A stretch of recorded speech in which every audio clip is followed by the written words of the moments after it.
The Air Jordan 40 is back, continuing its legacy with fresh colorways that match upcoming retro releases. Kicking off January 2026, the Triple Grey edition is set to lead the month in style and performance.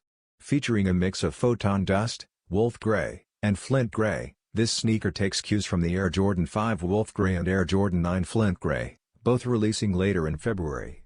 The design highlights the darkest shade on the toe box, with lighter grays across the premium leather upper, while subtle wolf gray accents hit the branding. A crisp white midsole sits above slightly yellowed gum outsoles, creating a clean yet classic look. The Air Jordan 40 continues to innovate with hybrid-style models like the Air Jordan 4016, blending performance and style.